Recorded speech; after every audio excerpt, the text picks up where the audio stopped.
Pag ganito, sobrang tarik na, kailangan natin mag 2,000. Kasi pag 1.5 hindi siya masyadong aangat kung papansinin nyo. So depende yan, it varies or depende yan sa kalsada. Kasi kung 1.5, wala eh. Parang steady ka lang pag ganyan. Pero pag 2,000 mo siya, dun siya aangat. So 7 ka, dun lang siya aangat. Tapos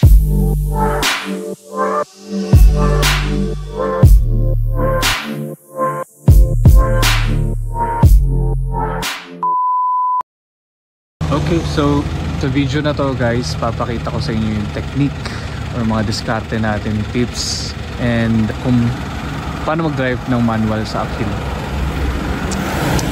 So papakita ko sa inyo kung paano yung tamang timpla ng clutch para hindi kayo masunugan, hindi mag-wear yung clutch nyo, hindi mangamoy yung clutch nyo kapag ka nasa mga uphill areas kayo, especially dito sa Baguio. So gamit natin ngayon tong 2016 Montero Sport GLS 4x4 na manual transmission. And mamaya papakita ko sa inyo manual transmission GLS, baka bago yun sa inyo kasi rare to eh, rare yung variant na ito. Dito tayo sa swelyo ngayon. Mukhang di siya mukhang matarik. Dito tayo.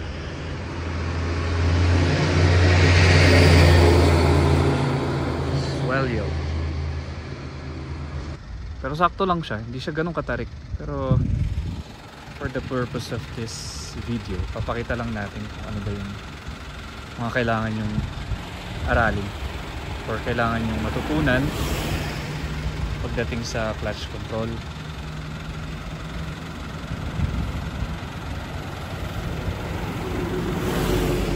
Pag nasa uphill. Okay. Paano ko nasabing GLS to? I'll show you. Dito na lang tayo kasi hindi safe eh. Hindi safe sa kabila. Bura na yung GLS na word nito dito sa likod. Pero ayan o. GLS. Yun lang naman.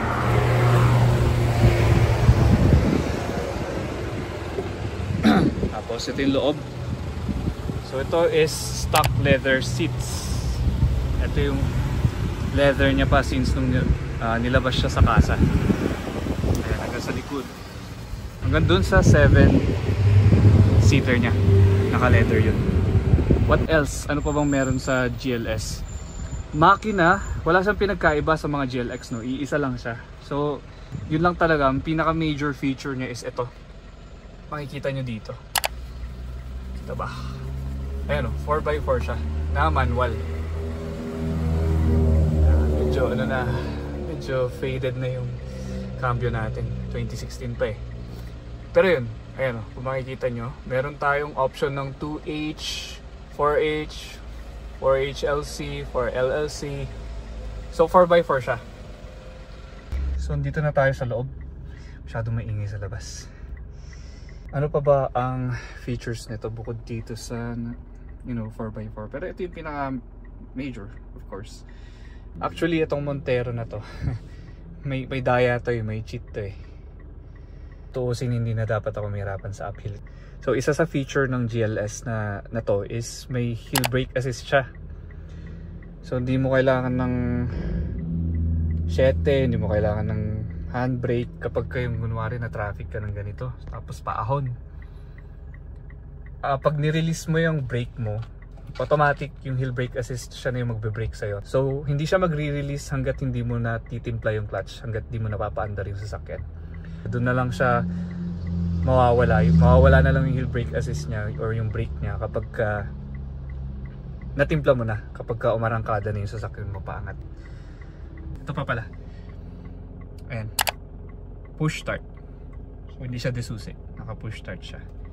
So keyless entry siya. Tapos hindi ko alam kung sa GLX meron nito yung naka-off na yan, which is traction control. Hindi ko alam kung meron sa GLX yan, pero I think baka meron yan. Tapos cruise control meron din naman yung GLX yan eh. Ito, habang walang sasakyan. Pakita ko sa inyo yung electronic adjustable seats niya. Ayan. Hindi siya manual. Pati ito yung sa humihiga siya kusa. So driver's side lang siya. Sa passenger side hindi na. So itong Montero na to talagang for keeps na to sa akin. So wala na rin akong plano mag-upgrade. Okay na sa akin to. Kahit na nagbumumog ng diesel. Okay, so yun lang guys. Let's go straight dun sa papakita natin. Ngayon, for this specific video, meron din actually meron din tayong vlogger, si MotoZ. So ililink ko sa description yung isa sa video niya ng tutorial. Isang mahusay rin yun na na driver dito sa Baguio. So very helpful din yung tips niya, yung guide niya. Tapos meron din siyang ganito yung food, tawag dito, pedal cam view para sa Montero. So wala pa akong Montero, nakita ko na siya nagvo-vlog na itong Montero eh. Simula nung nakuha niya yung puti niya na GLX. So shout out sa'yo, Sir MotoZ. Ayun. So mabait yan si Sir MotoZ. Tapos mahusay din yan mag-drive. Meron din siya, if naka-Vios kayo, meron din siya actually video ng Vios. May review din siya sa Vios. Like, kumusta ang performance ng Vios 1.3 manual sa sa Baguio. Na-explain niya rin dun kung paano. Kanina guys, na-mention ko sa inyo na so itong GLS variant na to, madaya to kasi meron siyang HSA, Hill Brake Assist. So sa mga matatarik uphill, pagka nasa traffic ka, nag-stop ka, yun na yung parang nagsisilbing handbrake mo. Yung so pag nirelease mo yung brake mo, hindi atras yung sasakyan kasi naka-brake lang yung mararamdaman mo pag nirelease ko yung paa ko dito sa brake. Titigas to. So that means naka-brake na siya. Pakita ko sa inyo, demo ko sa inyo. Wait, masyado malayo po natin. Okay. Alisin ko na yung handbrake. Ayan o. Alisin ko na yung handbrake. Nakababa na siya. Pansinin nyo yung i-release ko yung brake. Hindi siya atras agad. Ayan. 1, 2 seconds pala. 2 seconds yung delay niya. So yun yung parang yung 2 seconds mo, yun yung go signal mo para timplahin na yung clutch mo pag aangat ka. Nasa makaangat ka na. So ganun. Tapos yun, pag i-release ko yung ko, as long as naka-engage siya sa primera, hindi yan atras. Yan, 2 seconds yung delay niya. Yun yung madaya dito, which is helpful na rin, pero merong times na sumisyete pa rin talaga ako kasi for some reason hindi ko nga alam kung Montero na ba yung kung sa unit ko ba yung problema o baka ako na yung problema.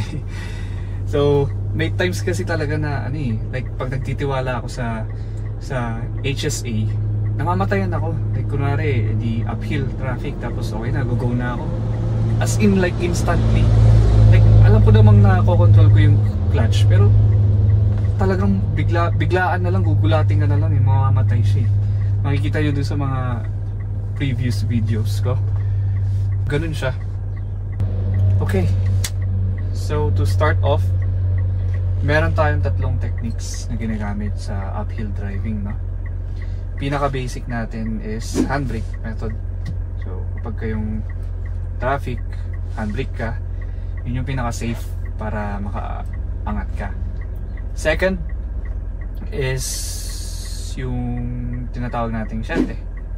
So siyete ka dito sa paa. Oo, parang sumasagi yung paa ko sa camera. Yan, siyete ka habang nakatapak sa brake. Ganyan. Tapos like saka nyo i-release yung yung clutch nyo. So ganun yung sa second method natin. Ang last method medyo advanced na to. And ito kasi required na dapat alam mo yung pwesto ng half clutch at saka ng bite point.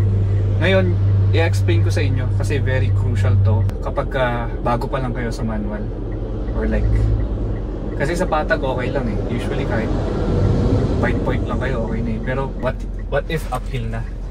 So kailangan, or it's important na ito yung pinaka parang crucial part na kailangan yung sa ulo or masanay kapag especially kapag gusto nyong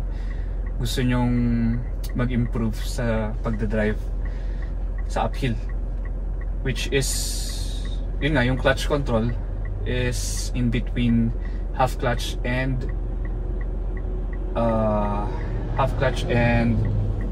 bite point. So imagine nyo, ito yung range ng clutch nyo. Like parang ito, di ba? Ito yung pedal.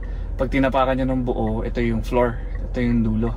So pedal, tapos pagka nag-clutch in kayo, dito mapupunta yung clutch.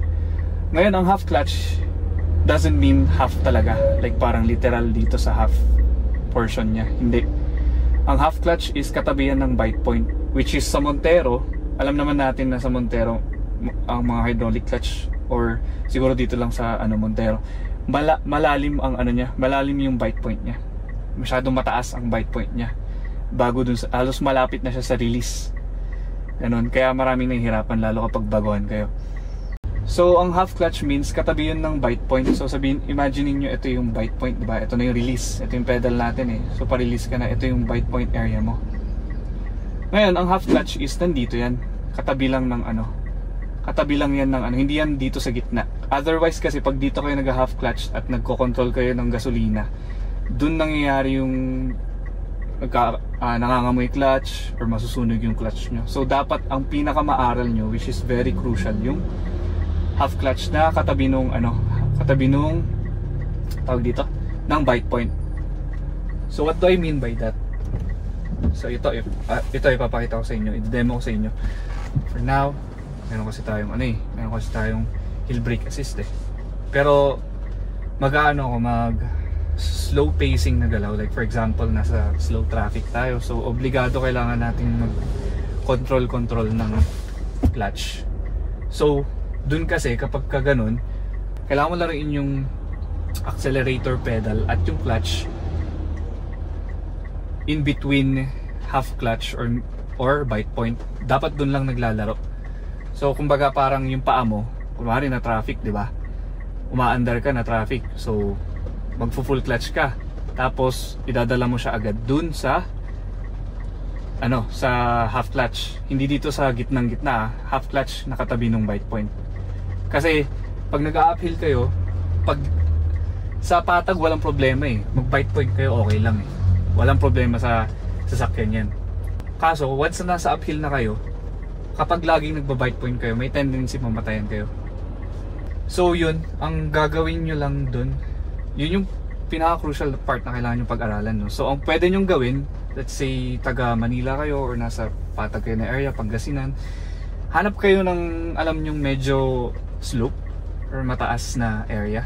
Kahit maikli lang, okay lang. Ang pinaka-importante dun is mapag-aralan nyo lang yung laro, mapag-aralan nyo lang yung sinasabi kong bite point, half clutch bite point na clutch control. Yung half clutch na yun, katabing-katabi lang yun ng bite point. So hindi siya masyadong, hindi mo na kailangan laliman yung tapak mo. Konting piga lang, andun ka na sa half clutch na yun. Tapos dun mo tina-timing yung timpla mo sa accelerator pedal. So again, pakita natin. So dito, primero tayo, engage. Traffic, under tayo. Ngayon sa mga advance, kapag sa ulado mo na yung half clutch, wala nang problema kahit yung tipong kunwari moving traffic na yan. Hindi na sila gumagamit ng 7 or what eh. Minsan na lang eh, aangat na lang yung mga yan. Gamit yung ganung method eh. Dadaan muna sila, lalaruin nila, dadaan muna sila sa half clutch, tapos release yung bite point, tapos dahan-dahan hanggang sa dahan-dahan na i-release yung clutch.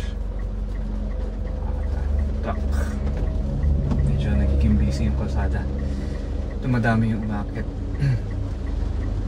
So it takes time, yun yung pinaka, like parang yun yung first step nyo na kailangan yung talagang maaral So if meron kayong chance na may makita kayong medyo slope area sa ano nyo, try nyong mag-practice dun sa area na yan. Tapos na kailangan umaandar kayo, parang kailangan nyo lang ano, paangatin yung sasakyan ng hindi siya umiiyak na parang yung tipong hindi siya kumakagat agad, hindi siya umaarangkada agad. So dapat masanay nyo yung sa half clutch na yun. Siyete.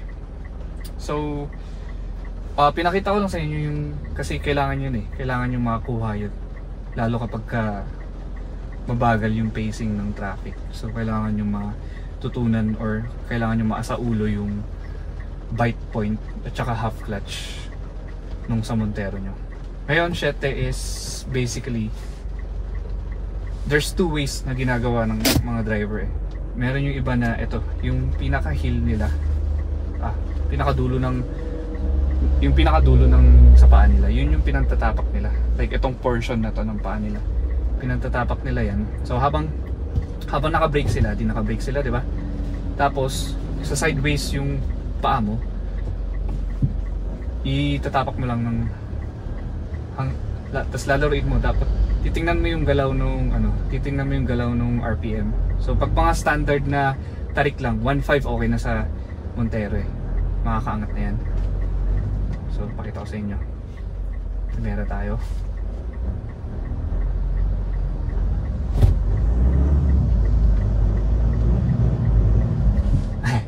Sorry, ano pala tayo, balik ulit. So 1.5. So pag hindi kaya, minsan kailangan yung dagdagan, kasi depende sa tarik yan minsan kailangan yung mag 2,000 or minsan 2,000 para lang umangat yung sasakyan, lalo kapag kunwari puno kayo. So kailangan yung dagdagan pa. Tapos yun na nga ang sinasabi ko, dapat makuha nyo or masaulo nyo yung pag-release dun sa half clutch. And like I explained, yung half clutch hindi sa gitna yan, katabihan ng bite point. So dapat makuha nyo yun, kasi pagdating nyo dun sa half clutch, edi syempre hindi nyo kasi pag biniglaan nyo ng bite point yan, may tendency mamatay yung makina nyo. Pero kapag half clutch to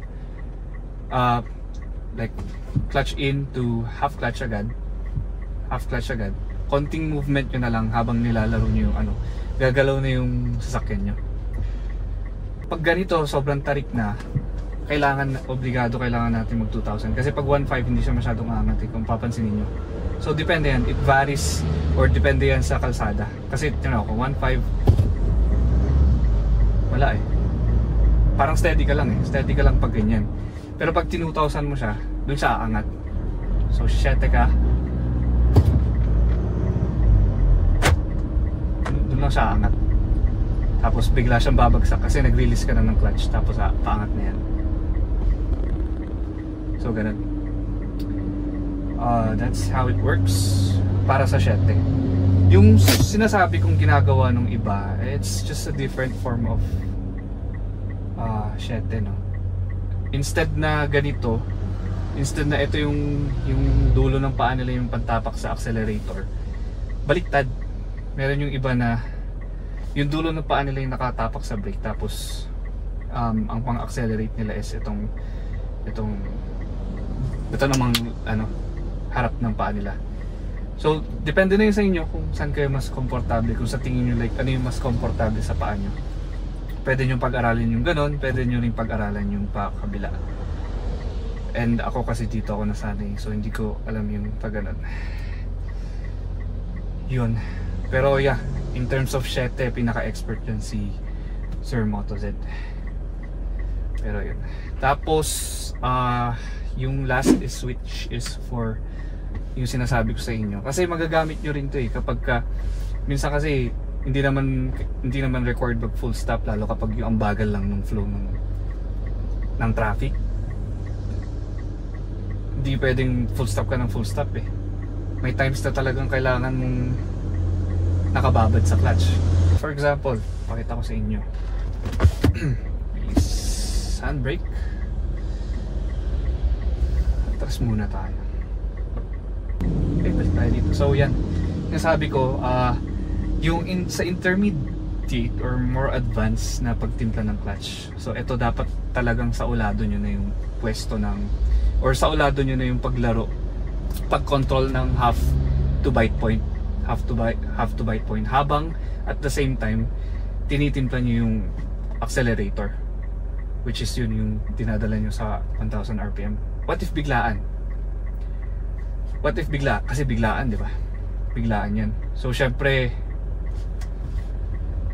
yung 7 na sinasabi ko sa inyo, i-prepare nyo yung sasakyan nyo na makaangat eh. Like parang tinitimpla nyo na ng 1.5 eh. Pero ito, yung gagawin natin, biglaan to. And this, may experience nyo to, kapag pag mabagal yung flow ng traffic, may times na feeling nyo, may times na mafe-feel nyo yung sasakyan nyo, okay, bumabagsak na yung RPM, ang bagal pa rin ng traffic. So kailangan nyo bumalik, titimplahin nyo ulit. Kaya dun ko sinasabi, dapat nasa ulo nyo yung half clutch tsaka bite point. So yan, angat tayo. Since mag-7 muna tayo, and then I'll show you. So 2,000. So half clutch to bite point, and then laro-laro konti, release. Ngayon, ano yung sinasabi kong traffic? So ito, kung ano yung traffic, diba? Traffic, bagal. Tapos pabagal yung flow ng yung takbo ng sasakyan sa harap mo. So nararamdaman mo na humihina na yung ano. So syempre pag ganoon, papanik ka, kailangan mong tumapak sa ano. Wala, humihina na, bumabagsak na yung ano, hindi na kaya umangat ng ano. Nangyari niyan, babalik ka, magtitimpla ka. Pag di mo sa ulado yung half clutch at bind point ng sasakyan mo, tendency niyan, masusunog yung clutch mo kasi binababad mo yung accelerator at the same time hindi mo pa napapaangat yung ano, hindi mo pa napapaangat yung, or hindi mo pa naaangat yung paa mo sa clutch dun sa area ng half clutch tsaka bite point. Ngayon hindi nahihirapan yung ano eh. Pero hindi pa kasi ganun kataas to eh. Pero like siguro sa mga sedan to, pag sa mga gasolina, pag ganitong pacing tapos yung medyo mataas, may ano na yan, unti-unti hina na yan, mararamdaman mo yung makina. So pagka ganun, pare for example, sobrang ayan na, pabagal na, titimpla ka na niyan. So ganun, clutch ulit, tapos yan, dito yung part na kailangan mo laruin. Hindi yan agad-agad na i-bite point mo agad tapos release. Kasi ang mangyayari nun, pwede kang mamatayan pag direkta mo na bite point ka lang. Balik tayo. Bilis ng video lang. Sana umabot tong ano.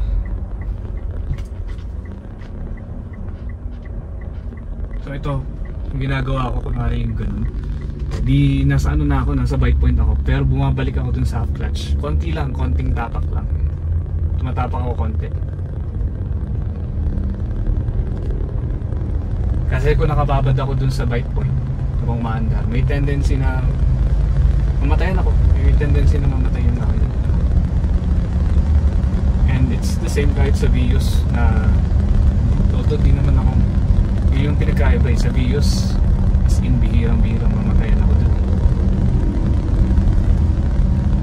Dito lang yung napansin ko, parang sensitive ata yung clutch ng Montero, kaya bigla lang na mamamatay pag binigla mo sa bite point. Kaya dapat at least makuha nyo rin yun, yung malaro nyo yung sasakyan nyo sa ano, sa half clutch na area, which is yung konting piga lang, yun katabi lang ng bite point yung half clutch na yun, hindi siya sa gitna mismo.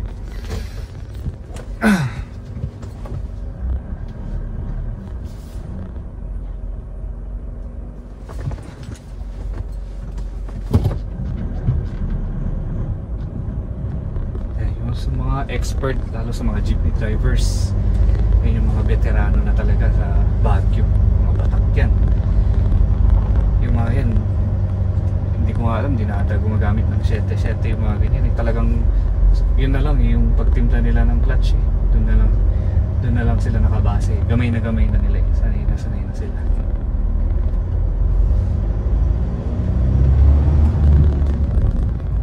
So yun yung kailangan nyo munang aralin, which is mahirap, pero mas magiging madali na lang kasi lahat kapag nasa ulo nyo yung part ng Montero nyo. kung nasaan yung half clutch and bite point. So ito medyo may konting delay sa pag-release. Bakit ulit tayo, traffic. So what if sabihin natin sobrang bagal na. So ito, pag mga ganitong kaya pa rin ng Montero eh, malakas pa rin siya eh. Kasi nasa 800 siya eh. Pero pagka kasi depende rin sa tarik yan eh. Like kunwari doon sa Quirino, mas mataas yun, mas mataas pa yun. So mga ganitong RPM, ano na yan, humihina na yung makina. So kailangan mong magtimpla. Tapos punta ka sa ano, yan, bite point to half clutch, tapos balik bite point, dahan-dahang release. Ganun lang naman siya. Yun, kung may chance kayo na makahanap ng sa area nyo ng medyo matarik, hindi kailangang mapahaba, ano, kahit naka-steady nga lang kayo din eh. Basta maramdaman nyo lang, ma-feel nyo na yung sasakyan nyo. Pagka nire-release nyo yung clutch at the same time tinitimpla nyo yung accelerator, umaangat siya, wala siyang delay, walang delay yung power. Kumbaga parang hindi nasasakal yung makina. Yun lang yung goal nyo dun. Kailangan yung makuha na yung on point yung pag-release nyo dun sa ano. Kasi muscle memory na lang yan eh. Habang nagda-drive kayo, especially pag beginner kayo, habang nagda-drive kayo araw-araw or like basta tuloy-tuloy yung pagda-drive nyo, unti-unti na gagamay ng paa nyo yan, lalo kapag inaaral nyo, lalo kapag tinatry nyo tawag dito, isaulo sa ano nyo. Ayan. So yan, nilalaro ko siya. Kung papapansin nyo yung paa ko, gumagalaw yung kaliwang paa ko kasi pupunta ako sa half clutch, which is very minimal lang, konting tapak lang talaga. Bite point to, half clutch, bite point, half clutch. Ganun lang kasimple. Joke lang, hindi pala kasimple. So ganun lang, yun lang yung ano. Kaya ko sinasabing very important na maaral nyo yung portion ng clutch nyo na yun, yung half clutch and yung bite point na magkatabi lang yun ha, hindi sa gitna. Half clutch and bite point na magkatabi lang, kasi hindi all the time, let's say for example nasanay kayo, handbrake lang kayo, hindi kayo marunong sumente. Hindi naman all the time full stop lagi ang galaw ng sasakyan pag paakyat eh. Hindi lagi stop ka, handbrake, angat, handbrake. Medyo hassle yun pag paulit-ulit. Meron talaga yung sobrang bagal ng galaw ng sasakyan na may times na kailangan mong ano, laruin yung clutch. So sa mga sitwasyon na yun, crucial yung part na dapat alam mo kung paano timplahin yung clutch mo. Kasi otherwise, pag hindi mo alam, nakarely ka lang sa handbrake mo, paano pag dumating ka sa point na yun? Tapos hindi mo gamay, ang taas ng kalsada, traffic, ang bagal ng galaw niya. Tapos nararamdaman mo humihina na yung ano, so kailangan mong timplahin. Pero di mo alam kung saan yung pwesto ng half clutch, di mo alam, yung bite point lang yung alam mo. May tendency na masunugan ka or mangamoy yung clutch mo. Kasi oo, memorize mo yung bite point, pero alam mong malayo pa kasi. So parang andito pa lang yung paa mo, grabe na yung tapak mo dito sa ano, grabe na yung tapak mo sa accelerator bago mo palang i-release sa bite point yung tawag dito, yung clutch mo. Yun yung iniiwasan natin kasi masusunog and mangangamoy clutch yung ano nyo kapag paakyat kayo, kapag panic kayo or whatever, dahil di nyo memorize yung tawag dito, dahil di nyo memorize yung half clutch nung Montero ng sasakyan nyo, doon kayo nakarely sa bite point and aware kayo na medyo malayo yung bite point nung sasakyan. Kaya unang tapak nyo pa lang, hindi nyo pa nare-release yung ano, nakatapak na kayo dito kasi syempre takot kayo umatras eh. Takot kayong umatras, hindi kayo nag-handbrake. So tatapakan nyo na agad yung tatapakan nyo na agad yung accelerator, tapos saka nyo i-release yung ano. So syempre may RPM na kayo tapos pa-release pa lang kayo ng clutch nyo, dun na nagkakaroon ng wear sa clutch, dun na nagkakaroon ng, yun yung reason, yun yung cause kung bakit nangangamoy yung clutch natin. Kasi hindi sakto yung timing ng accelerator natin sa pag-release natin ng clutch. Kumbaga ang aga natin tumapak, tapos yung paa natin nakababad pa rin, nakatapak pa rin all the way. Tapos nung ano na, saka lang natin i-release. So doon nagki-create ng pressure or stress sa clutch. Kaya very important na pagsasabayin nyo yan. May konting delay lang yung accelerator natin, no? Kaya dapat alam nyo rin yung bigat ng tapak nyo. Tapos syempre pag mga matataas, kailangan mas mabigat yung tapak nyo kasi mas kailangan niya ng power para umangat eh. Ganun. So kanina dinemo ko sa inyo 2,000 ang, pag mga ganito kataas kailangan nasa 2,000 kayo. So paano yun? Paano yun? Paano kukunin yun? Naka GLX ako, tapos baka umatras ako. So yung iba, di ba, pag di mo sanay, matagal ka mag-release ng clutch. Pero pag nagamay mo na, nakuha mo yung half clutch na malapit sa bite point, ang mangyayari niyan, pagkatapak mo, once na makuha mo na yung pagkatapak mo, yung paa mo, andun na siya, nakapwesto na siya sa half clutch. Tapos konting movement na lang, papunta na siya sa bite point. So to, papakita ko sa inyo tapak ko na mabilis, kukunin ko yung 2,000 RPM. Tapos ako, pwesto na agad ako dun sa half clutch. Yan, tapos lalaruin ko sa bite point, half clutch, bite point, hanggang sa makaangat, release. Ganun. Medyo mainit.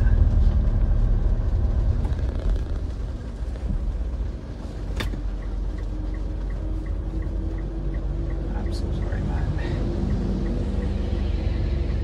So yun, hopefully that does make sense, no?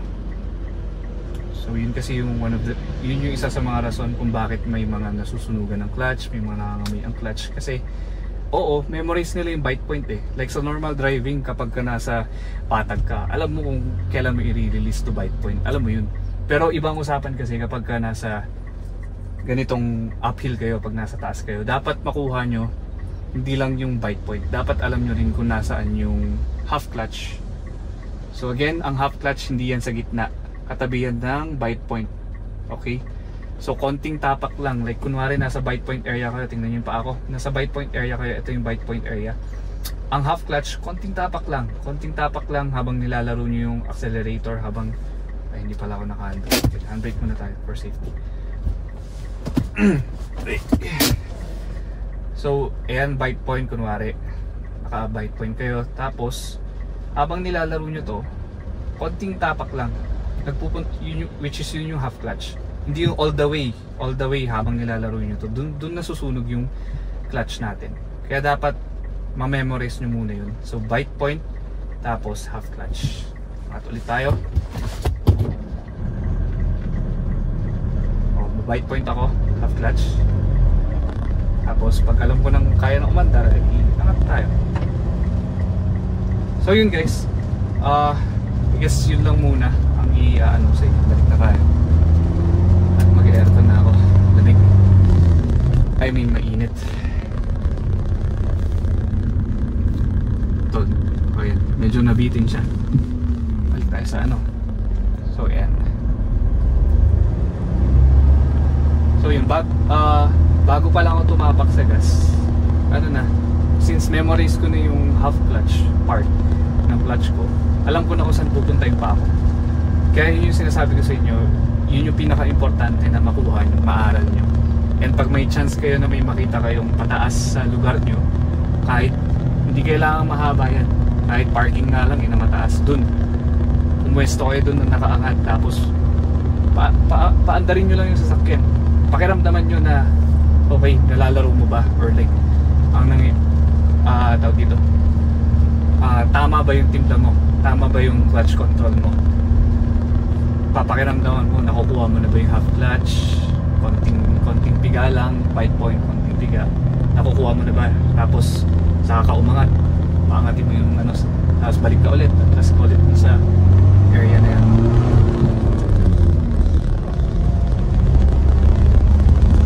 Yun lang guys. So kanina I mentioned si Sir Moto Z, no? If gusto nyo pang kumuha ng second opinion or manood pa ng ibang videos, I would recommend Moto Z na panoorin nyo, kasi especially kung GLX owner kayo. Although wala akong pinagkaiba dito kasi naka 2H lang din ako. Yun lang, madaya lang to kasi may hill brake assist to, gaya ng pinakita ko sa inyo. Pero yun, mas marami pa kayo makukuha as you watch videos. Pero syempre, hindi lang naman sa video nyo hindi lang videos ang kumbaga makakapag-improve sa driving nyo, lalo kung beginner kayo. Kailangan nyo talagang i-practice yan.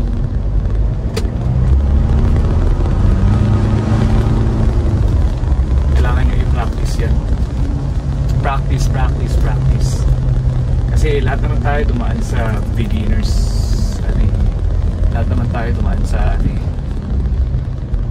dito beginners phase So normal yan, normal na kabahan kayo, pero dapat focus lang kayo. Focus kayo sa pagdadrive, focus kayo sa kung ano yung nyo. Tapos yun, huwag kayong parang sumabak na lang ng bigla, lalo kung baguhan kayo. Huwag kayong sumabak lang bigla sa mga matatarik na daan, lalo kung wala kayo experience. Tapos alam nyo sa sarili nyo na hindi nyo pa ganun kagamay yung sasakyan nyo, or bagong kuha nyo pa lang. If you have a chance, humanap muna kayo ng pwesto na pwede nyo mapag-practicean. That way, masa ulo nyo, magkaroon ng muscle memory, or masanay yung paa nyo kung saan yung pwesto nung sinasabi kong half clutch bite point. And kapag medyo confident na kayo, then yun, pwede nyo i-try. Pwede nyo na i-try sa mga matataas na daan, like Tagaytay or dito sa Baguio, Rizal, ganyan. Pwede nyo na i-try, pero I wouldn't recommend na parang rekta, naka-manual kayo, baguhan kayo, tapos go, biglaan pupunta kayo sa matarik na lugar. Medyo risky yun. Medyo risky yun kasi yun na nga, ano yung risk na pwede kayo masunugan ng clutch, mangamoy yung clutch nyo, ganun. So iba lang kapag kayong meron ka ng kahit konting experience, meron ka ng kumbaga merong tawag dito, ano kasi magandang term sa ganun, merong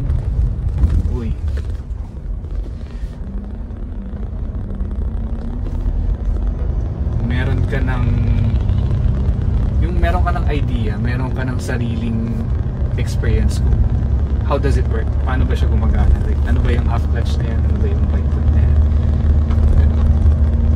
as compared sa totally wala kang alam. Medyo risky yun. Although syempre pag bago naman sasakyan, okay lang naman yung mga ganyan pero syempre mas mapapaaga yung buhay ng clutch nyo kasi yun na nga, nasusunog yung clutch nyo sa mga paangat, tapos hindi nyo alam tiplay, hindi nyo alam may control. So sayang din naman, sayang din yung parang sayang din na mas na babawasan yung buhay ng clutch nyo, lalo kapag laging ganun, parang umaasa na lang kayo na okay, pag-aakyat ako ng Rizal, dun ko lang pag-aaralan yung hindi dapat ganun. Kung meron kayong chance, kung meron dyan sa lugar nyo na pwede mong practicean, gawin mo, practice ka dun. Kasi nung nagsimula rin ako, first car ko Corolla, dun lang din naman ako nag-practice Advantage lang talaga sa amin ng mga taga Baguio kasi wala kang choice lahat ng kalsada dito paakyat so talagang kailangan mong aralin, yun na yung advantage. Pero like kung baliktarin mo, if sabihin natin kami ng mga taga Baguio, laking Manila rin kami, hindi rin kami lumaki sa Baguio, magkaalangan din kami, medyo matatakot din kami na shucks, paano ba mag-drive sa Baguio. So normal and valid naman yung nafe-feel nyo bilang mga beginner or mga di sanay mag-drive sa Baguio. Kasi if it's the other way around, kung ilalagay namin yung sitwasyon namin sa sitwasyon nyo, ganun din ang mafe-feel namin as, you know, beginner or mga baguhan na driver, lalo sa Baguio.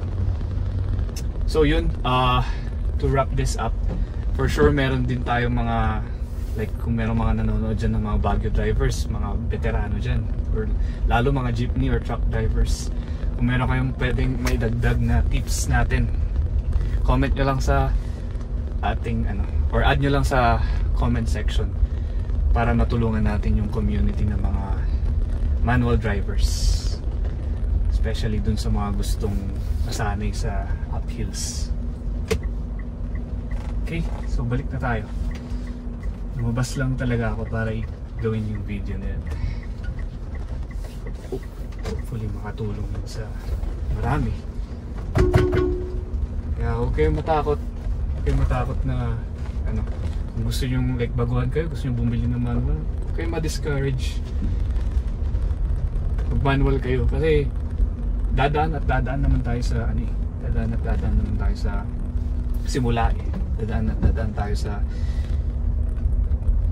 learning process or learning progress. So okay lang yan, kahit sa una medyo palpak, kahit sa una medyo hirap, that's okay. It's part of the process. That's part of learning how to drive a manual. Eventually, as years goes by or as months goes by, matututo rin kayo, masasanay rin kayo. So dito kung mapapansin nyo,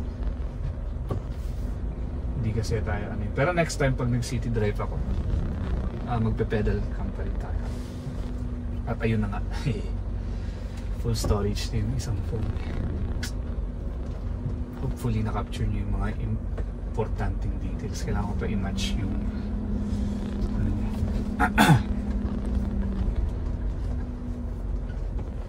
pero yun, sana nakatulong sa inyo yung mga na ibigay kong tips and tricks, tips and techniques. Kaya huwag kayong mababahala. Naka-manual kayo, di kayo sanay mag-drive ng manual. Sa una lang yan. Pagka nasanay kayo, wala na yan, sisiw na yan sa inyo. Basic na lang. Focus, basta ang focus nyo, ang mindset nyo, yung sinasabi ko sa inyo, very crucial yun, yung sinasabi ko sa inyo, na mapag-aralan nyo ang half clutch and bite point, kung paano mag-clutch control doon. And dapat masanay yung paa nyo na nagre-release agad dun sa half clutch. At the same time, like pagkatapak nyo sa accelerator. Otherwise kasi kapag hindi nyo alam yan, pag hindi nyo nasanay yan, tapos pumunta kayo sa uphill, patag okay pa yun kahit mag bite point na kayo sa patag, walang problema, hindi naman kayo magkakaano dyan. Pero pag dumaan kayo sa uphill, ang mangyayari nyan kasi magpa-panic mode kayo, tapos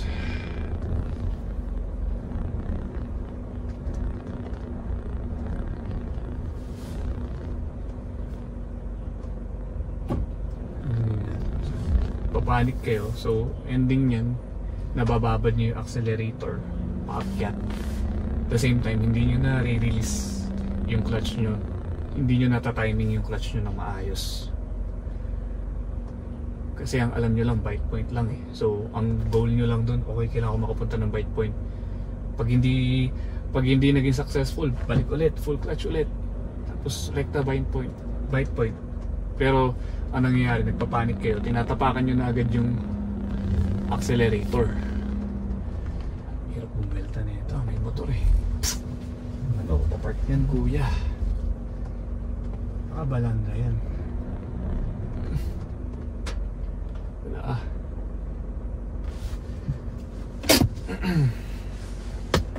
pag-park, kailangan ko iusog yung motor.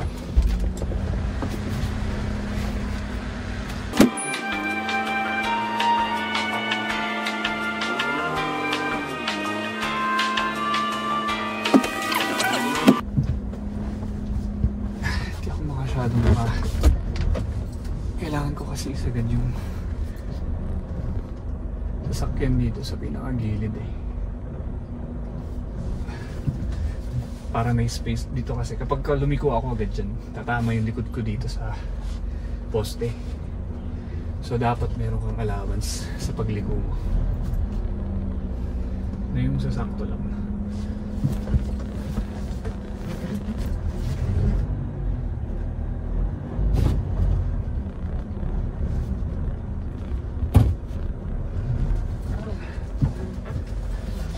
Okay na to.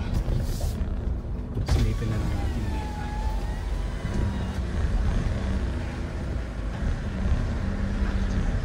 Shoutout. Kanan tayo atras. So ganyan, kukuha ulit ako ng space dito sana kasi pag niliko ko na agad yun, yung likod ng sasakyan tatama dito sa poste, so dapat sakto lang.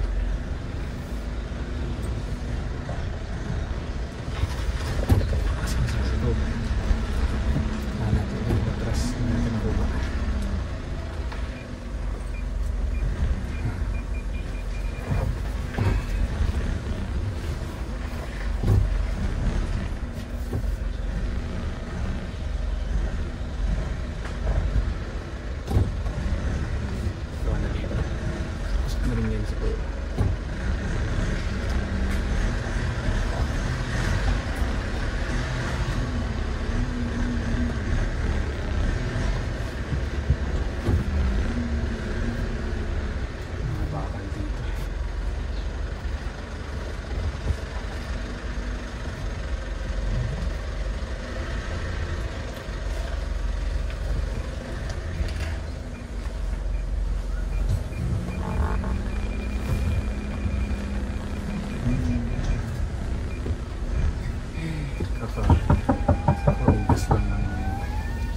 Kaugas lang ng Montero, pero putik-putik na naman dahil sa ulan.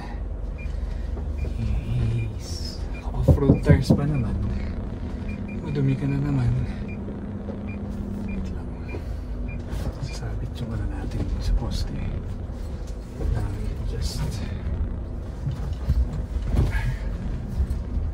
ganyan. Okay, it should be okay.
Konting-konti na lang yung galaw ng side mirror. Pinawal ko siya. Yan na yung poste. Parang tatama siya eh. Pero sakto lang naman siya. Yun! Thank you guys. Hopefully nakatulong sa inyo yung video na to. If meron kayo hindi maintindihan, let me know. Comment nyo lang. And pwede natin gawan ulit ng panibagong video. Pero yun, I'm encouraging you guys, try nyo hanapin si Moto-Z. Marami rin siyang mga tutorials, especially sa yung unit niya is GLX, so very helpful din yun. Pwede nyo i-check yung account niya. Okay, thank you guys. Ingat-ingat sa ating lahat.